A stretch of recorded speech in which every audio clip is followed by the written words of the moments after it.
கைத்தட்டு தட்டுங்க நம்ம தயாரிப்பாளருக்கு.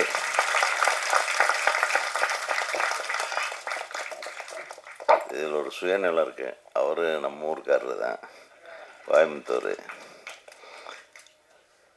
ஒரு ஆள் வந்து ஒரு 20 வருஷம் இங்கே கஷ்டப்பட்டு 20 வருஷமாக நீங்கள் என்னை வந்து பார்த்துருக்கலாமே. அப்போ நான் கொஞ்சம் பிஸியாக இருந்தேன். பார்த்தீங்களா? பார்க்கலையா? பார்த்து உங்களை கரெக்ட் பண்ணல.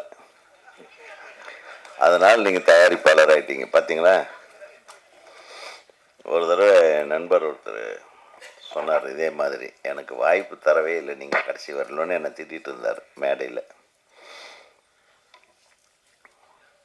நான் ஒரு படத்தில் மேக்சிமம் ஒரு முக்கிய கதாபாத்திரங்கள் ஒரு 4-5 தவிர ஒரு 10 பேருக்கு அங்கங்கே சின்ன சின்ன கேரக்டர்ஸ் வரும்.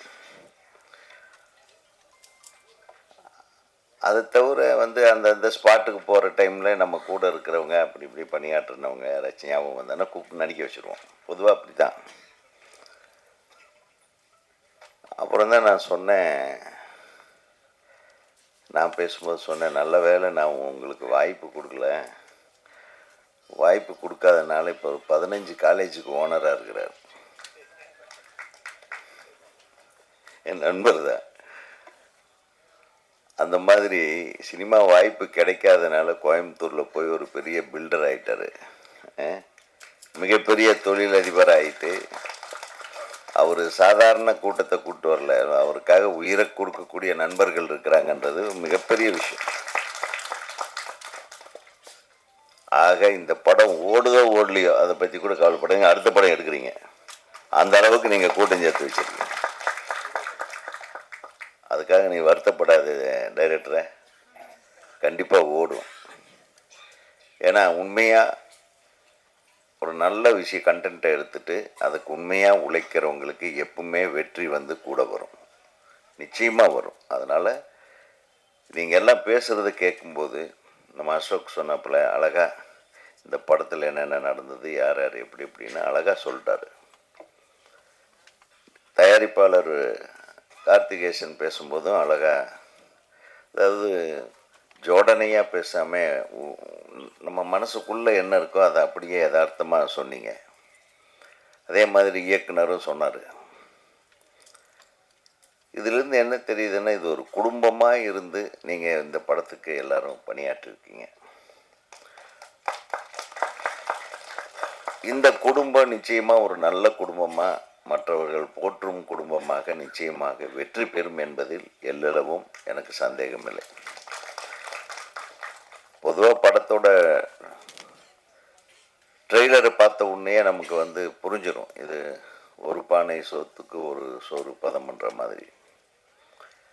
இந்த ட்ரெய்லரை பார்த்த உடனே ஒரு இந்த முக்கியமான மேட்ரு என்னன்னே கண்டுபிடிக்க முடியல, ஆனால் ஏதோ ஒன்று இருக்குன்றது மட்டும் தெரியுது. அந்த அளவுக்கு ரொம்ப விவரமாக வில்லங்கமான ஆளாக இருப்பான் போல் இருக்கவன், எதையுமே வெளியே விட்டுறக்கூடாது அப்படின்ட்டு. அப்படி ஒரு ட்ரெய்லர்லேயே சரி யாரா இந்த ஹீரோயினை தான் போட்டுடுறாங்களோ, இவங்க சரியில்லையோ, இல்லை இது ட்ரக்ஸ் வருதோ, மாஃபியா வருது, ஏதோ ஒன்று இருக்குது. ஆனால் எதுவுமே காட்டிக்காமல் ஒரு முகத்தோற்றத்தோடு அப்படியே ஒரு முறைப்போடவே வெறப்போடவே திரிகிற ஒரு ஆளாக கார்த்திகேசன் வேறு. அப்படியே கான்ட்ராஸ்டாக அசோக்கு ஒரு லவ் பாய் மாதிரி ஜாலியாக ஸ்டைலாக. அவர் எப்பவுமே ஸ்டைல் தான், லவ் பாய் தான். அதை வருத்தப்பட வேண்டாம். சினிமாங்கிறது இருந்துகிட்டே இருக்கும், நம்ம இருக்குமோ இல்லையோ. சினிமா இருக்கிற வரையிலும் நீ இருப்ப. ஏன்னா உங்ககிட்ட அந்த உழைப்பு இருக்குது, அந்த உன்னதமான அர்ப்பணிப்பு இருக்குது. இந்த டெடிக்கேஷன் அப்படின்றது அசோக்கிட்ட நிறையவே இருக்குது. என்றைக்குமே ஒரே மாதிரி. அது படங்கள் வந்து வெற்றி பெறுகிறதா இல்லையான்றது நல்ல விஷயம். நம்ம சினிமாவில் இருக்கிறோன்றதே பெரிய விஷயம்.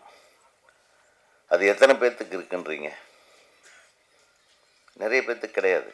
இன்றைக்கும் நீங்கள் வந்து ஒரு படம் நடிச்சிருக்கீங்க ஹீரோவா, ஸோ அதே வெற்றி தான். அந்த வெற்றியிலிருந்து அடுத்த படிக்கு நீங்கள் செல்வதற்கான ஒரு ஏற்றமாகத்தான் ஒவ்வொரு படத்தையும் நம்ம நினச்சி, ஒவ்வொரு தொழில்நுட்ப கலைஞனும் சரி, ஒரு நடிகனும் சரி, ஒரு நடிகையும் சரி, கலைஞர்களும் சரி, இதே பாடலாசிரியர் அழகாக எழுதியிருந்தார். எந்த பாட்டு எழுதுனீங்க நீங்கள்? எல்லா பாட்டுமா? 3, இந்த 3 பாட்டும் ரொம்ப ரொம்ப அழகாக எழுதியிருந்தார். டியூனும் ரொம்ப நல்லா கம்போஸ் பண்ணியிருந்தீங்க. அது குறிப்பாக வந்து அந்த இஸ்லாமிய அந்த நிக்கா சாங்கு ரொம்ப வந்து எக்ஸ்ட்ராடினரியாக இருந்தது. ரொம்ப என்ன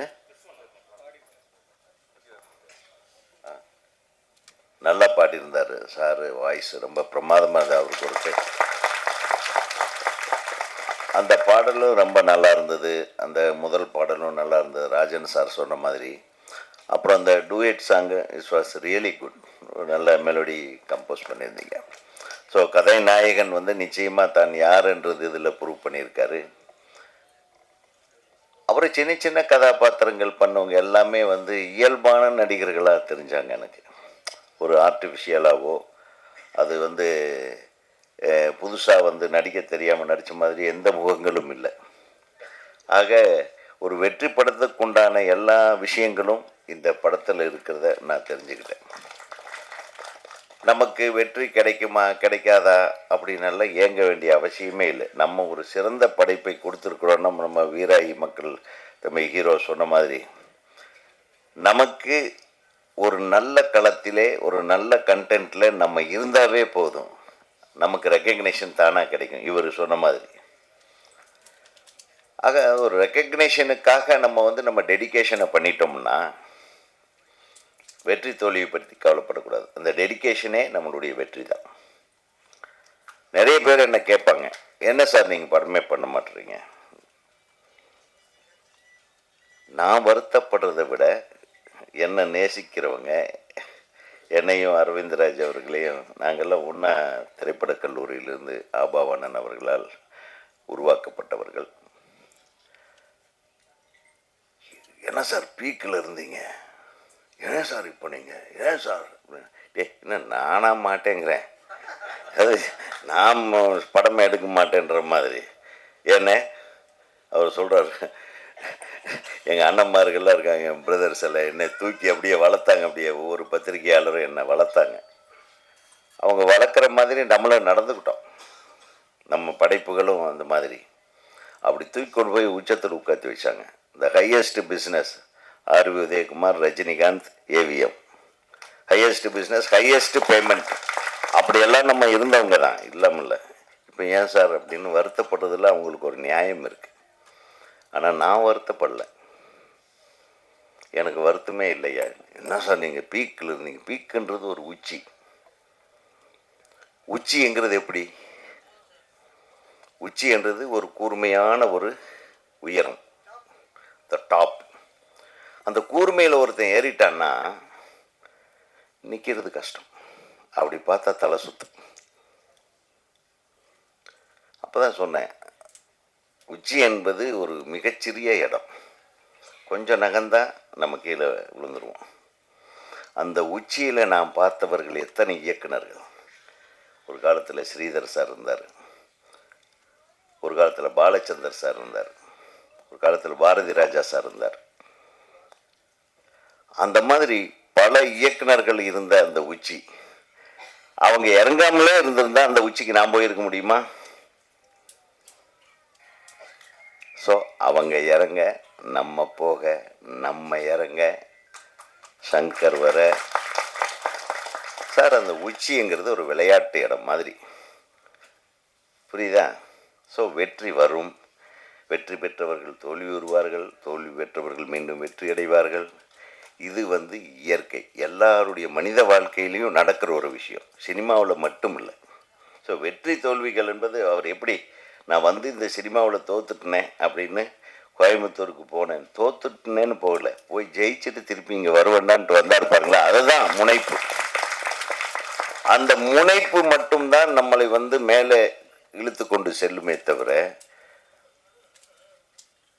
இப்போ சொல்கிறாங்க கதையாடா இருக்கிறாங்க, என்னடா இப்படி எடுக்கிறாங்க அப்படி எடுக்கிறாங்கன்னு எல்லாம். ஆனால் நம்ம பத்திரிகையாளர்களை, தரமான சினிமா பத்திரிகையாளர்களை, சினிமா ஊடகவியலாளர்களை எப்பவுமே குறை சொல்ல மாட்டேன்.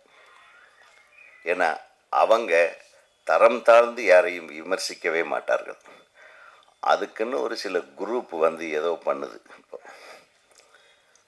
அடுத்தவன் வாழ்க்கையை கெடுக்கிறதுக்கு உண்டான முயற்சிகளில் ஒரு சில பேர், இன்றைக்கி தான் ஒரு வீடியோவை பதிவு பண்ணிட்டேன், நானே வந்து ஒரு ஊடகவியலாளன் ஆயிடுறேன். ஸோ அந்த மாதிரி நிறைய போலிகள் சுற்றுற ஊராயிடுச்சு. இது ஒன்றும் பண்ண முடியாது. இது சுதந்திரம். இந்த விஷுவலுக்கு இருக்கிற சுதந்திரம் இருக்குது பாருங்கள். இந்த மொபைல் எப்போ வந்து ஒரு மனுஷன் கைக்கு வந்துருச்சோ, அவன் கெட்டதையும் சொல்லுவான், நல்லதையும் சொல்லுவான், தேவையானதையும் சொல்லுவான், தேவையில்லாதையும் சொல்லுவான். ஆனால் எந்த ஒரு விஷயத்தையும் நாம் உணராமல் அதை தப்பாக அடுத்தவங்களுக்கு கம்யூனிகேட் பண்ணக்கூடாது. அதுதான் நம்ம தெரிஞ்ச மாதிரி பேசுறது. அதை நம்ம பத்திரிகை நண்பர்கள், எனக்கு தெரிய கடந்த 40 ஆண்டு காலமாக நான் சினிமாவில் நான் ட்ராவல் பண்ணிகிட்ருக்க என்னுடைய பத்திரிகை நண்பர்கள் செய்ததே கிடையாது. தப்புன்னு சொல்லுவாங்க, அது வேறு விஷயம். ஒருவர் மனதை புண்படுத்துகிற மாதிரியோ அடுத்தவங்களை இழிவுபடுத்துகிற மாதிரியோ நம்ம ஒரு விமர்சனத்தை வைக்க வேண்டிய அவசியம் என்ன இருக்குது சொல்லுங்கள்? அந்த மாதிரி தப்பு பண்ணாதவங்களே தான் இந்த நாட்டில் உலகத்தில் இருக்காங்களா சொல்லுங்கள்? காழ்ப்புணர்ச்சியை தவிர்த்து விட வேண்டும். அதுதான் நானும் சொல்ல வரேன். ஆக நான் ரெடியாக தான் இருக்கேன். உங்கள் ப்ரொடியூசரையே எல்லாம் கைத்தட்டி என்னை வச்சு என்ன படம் பண்ணி சொல்லுவேன். என்ன இந்த பட்ஜெட் எவ்வளோ வச்சு? அந்த பட்ஜெட்டை விட 1 கோடி ரூபா கம்மியாக எனக்கு கொடு, நான் ஒரு படம் எடுத்தேன். கரெக்டா?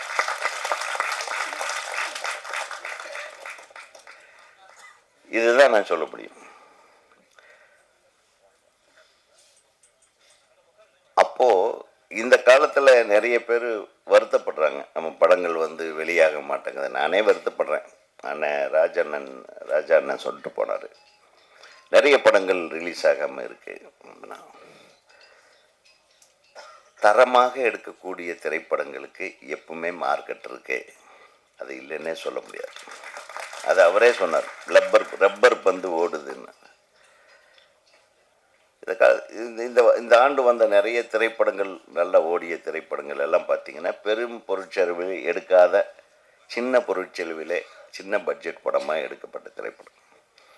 ஆக நம்ம எடுக்கக்கூடிய விஷயத்தை அழகாக எடுக்கணும், அதை வந்து அடுத்தவங்க ரசிக்கிற மாதிரியே எடுக்கணும், அடுத்தவங்க ஏற்றுக்கிற மாதிரி எடுக்கணும்.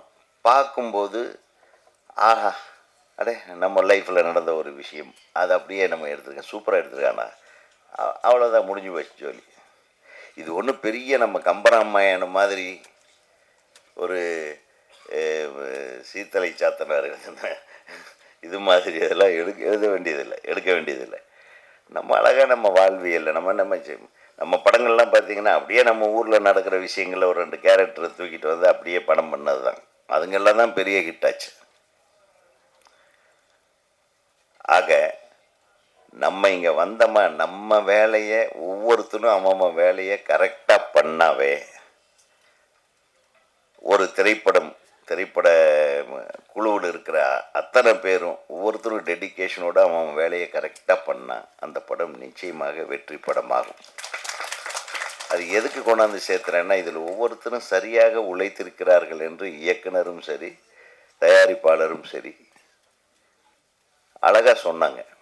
ஸோ அந்த உழைப்பு இருக்குது பாருங்கள். அந்த குழந்தை கூட சொல்லிச்சு, இந்த மலையாளம் நம்ம ஹீரோயின் பேர் என்னன்னு தெரில, அனுஸ்ரீயா. அந்த ஃபேஸ் ரொம்ப அழகாக இருந்தது. அதில் ஒரு இன்னசென்ஸும் இருந்தது, ஒரு எமோஷ்னல் ஃபேஸு. உனக்கு ஒரு நல்ல எதிர்காலம் இருக்கிறது. அதே மாதிரி அந்த பாப்பாவும் அளவாக பேசினாலும் அழகாக பேசுனீங்க. ஆக இந்த படத்துக்கு எல்லாமே அழகாக அமைஞ்சிருக்கு. டைரக்டரு,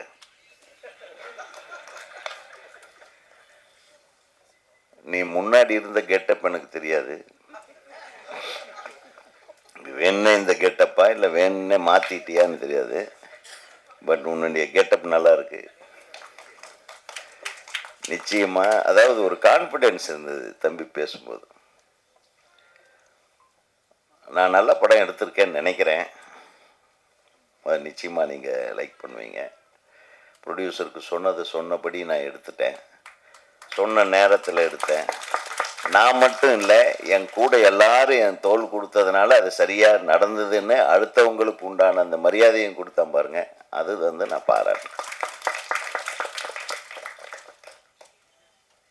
ஆக ஒரு திரைப்படம் வந்து எவ்வளவு சிறப்பாக நம்ம எடுக்கலாம், சில சமயத்தில் சிறப்பாக எடுக்காமல் இருக்கலாம், சில டைமில் மொக்க சினிமா ஓடும்.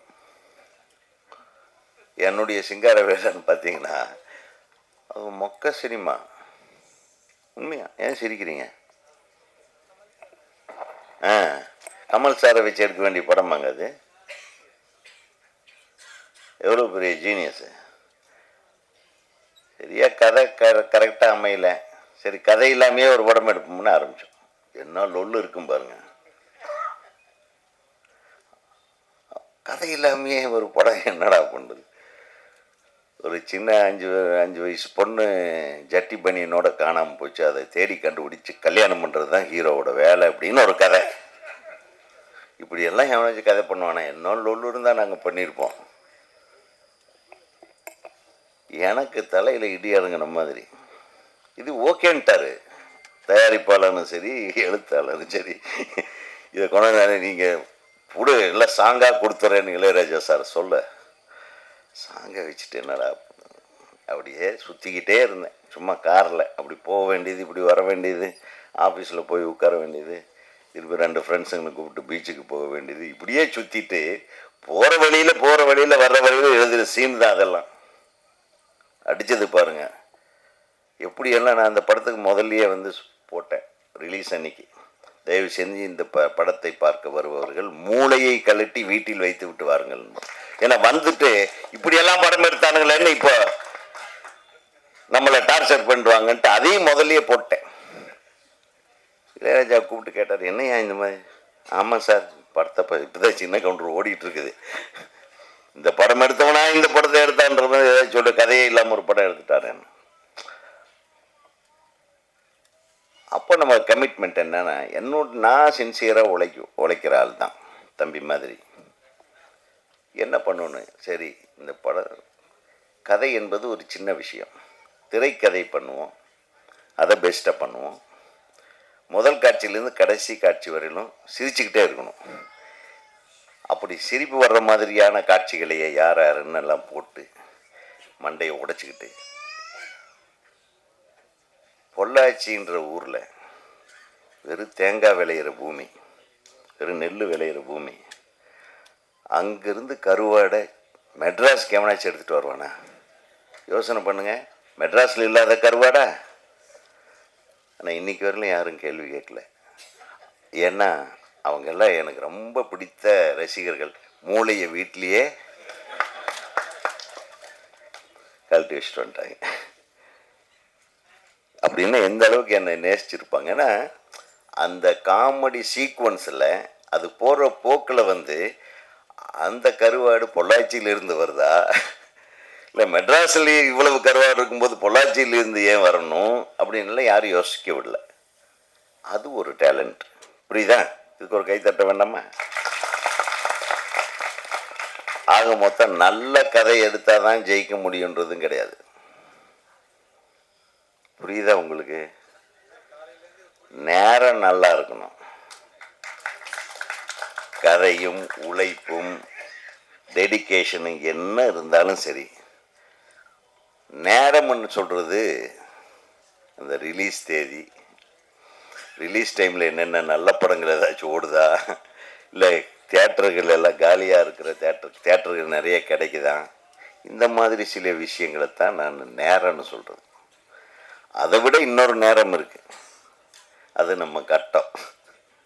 ஆக இத்தனை விஷயம் இருக்குது சினிமாவுக்கு. அதனால தான் சினிமா ஆரம்பிக்கும் போதே பூஜை போடுறோம் அப்படின்னு சொல்கிறாங்க. வேறு ஏதாச்சும் சொல்கிறாங்களா? அந்த மாதிரி நிறைய விஷயத்துக்கு சொல்கிறாங்க. ஆனால் சினிமாவுக்கு பூஜை அவசியம். அந்த பூஜை நல்ல நேரமாக பார்த்து நல்ல ஓரையில் போடுறாங்களா இல்லையா, அதெல்லாம் பார்த்து போட்டு பாருங்க. அவர் ஒரு எந்த கோயில் படுத்துட்டே இருக்க அம்மன், மாசாணி அம்மன் கோயிலில் பூஜை போட்டுங்க. மாசாணி அம்மன் உங்களை கைவிட மாட்டார் என்று கூறி உங்கள் அனைவருக்கும் வாழ்த்து கூறி